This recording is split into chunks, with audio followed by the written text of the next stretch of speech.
పెనమలూరు నియోజకవర్గం Tadigadapa municipality Krishnaveni degree కళాశాలలో APSSTC ఆధ్వర్యంలో జాబ్ మేళా నిర్వహించారు. యువ నాయకులు బోడే వెంకట్రామ్ ఆధ్వర్యంలో జరిగిన కార్యక్రమానికి ఎమ్మెల్యే బోడే ప్రసాద్ ముఖ్య అతిథిగా పాల్గొన్నారు. జాబ్ మేళాలో 16కు పైగా ప్రముఖ కంపెనీల వారు సుమారు 579 మంది అభ్యర్థులలో నైపుణ్యం కలిగిన 267 మందిని ఎంపిక చేశారు.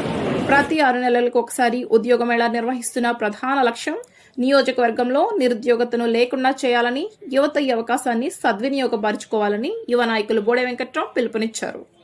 ప్రతి 6 నెలలకి ఒక జాబ్ మేళా అనేది ఏర్పాటు చేయడం జరుగుతుంది. కాబట్టి ప్రతి ఒక్క యువకులకి ఈ కార్యక్రమం ద్వారా ఉద్యోగాల అవకాశం కల్పిస్తున్నాం.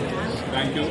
మరి కార్యక్రమం సాయంత్రం 4 గంటల నుంచి 5 గంటల వరకు కూడా కొనసాగుతుంది.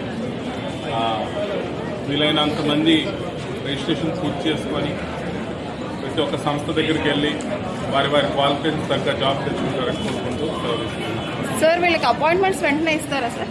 వెంటనే, తక్షణమే. ఒకవేళ వాళ్ళ క్వాలిఫికేషన్స్ తగ్గ జాబ్స్ రిక్వైర్మెంట్ బేసిస్లో వస్తే ఖచ్చితంగా ఆ క్షణమే ఎవరైతే సెలెక్ట్ అయిన యువకులకి కేవలం 1 అవర్ వ్యవధిలోనే జాబ్ కన్ఫర్మేషన్ విత్ లెటర్తో వాళ్ళు అందించడం జరుగుతుంది.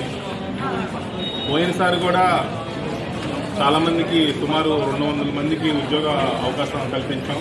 ఈసారి మా లక్ష్యం 500 మందికి ఉద్యోగం కల్పించాలని ఆశతో మరి కార్యక్రమాన్ని మొదలుపెట్టాం. మరి వేచి చూస్తాం.